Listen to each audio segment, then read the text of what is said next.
अखबार में देख रहा था तो उसमें मुझे विधायकों और सांसदों की सैलरी और भत्ते दिखे। सच कहूं, अगर इसकी तुलना आम आदमी के सैलरी से, कमाई से करे तो कोई भी दंग रह जाएगा। अमूमन उनकी सैलरी 2,40,000 के आसपास होती है और मजे की बात है इसमें और सारे भत्ते शामिल होते हैं और हर साल इनकी सैलरी बढ़ती रहती है। और जब बढ़ाने की बात आती है तो सांसद और विधायक एक साथ वोट करते हैं, एक पक्ष में वोट करते हैं किसे और बढ़ाना चाहिए। अब सोचिए, इतनी सैलरी, इतने भत्ते, इतनी सुविधाएं मिलने के बाद भी जनता के लिए आखिर बचता क्या है।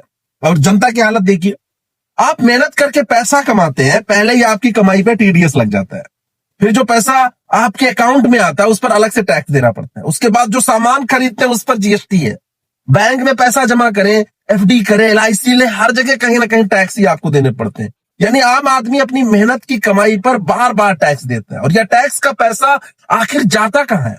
उन्हीं विधायकों और सांसदों के पास, जिनमें बहुतों को देश के भविष्य की उतनी चिंता नहीं दिखती जितनी अपनी कुर्सी, अपने परिवार, अपने बच्चे और अपने आने वाले समय की चिंता होती। इतना पैसा, इतनी सुविधाएं, इतने संसाधन कि उनकी 7 पीढ़ियां आराम से बैठकर खा सकते हैं।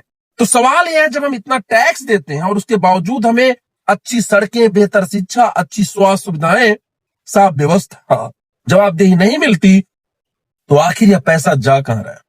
लोग अक्सर कहते हैं कि ना विदेशों में बहुत ज्यादा टैक्स है। ठीक है, हो सकता है, लेकिन वहां टैक्स के बदले नागरिकों को सुविधाएं भी तो मिलती हैं, अच्छी सड़कें मिलती हैं, बेहतर अस्पताल मिलते हैं, अच्छी शिक्षा, साफ व्यवस्था और जवाबदेह सिस्टम भी तो होता है।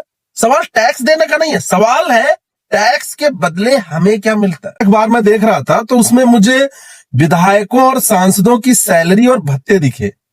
सच कहूं, अगर इसकी तुलना आम आदमी के सैलरी से, कमाई से करे तो कोई भी दंग रह जाएगा।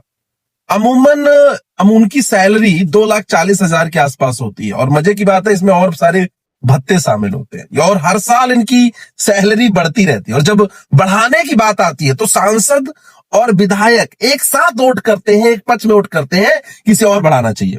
अब सोचिए, इतनी सैलरी, इतने भत्ते, इतनी सुविधाएं मिलने के बाद भी जनता के लिए आखिर बचता क्या है?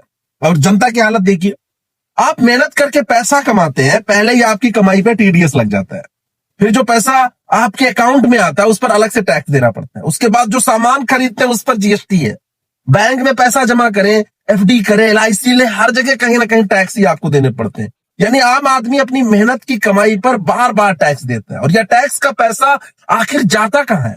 उन्हीं विधायकों और सांसदों के पास, जिनमें बहुतों को देश के भविष्य की उतनी चिंता नहीं दिखती जितनी अपनी कुर्सी, अपने परिवार, अपने बच्चे और अपने आने वाले समय की चिंता होती। इतना पैसा, इतनी सुविधाएं, इतने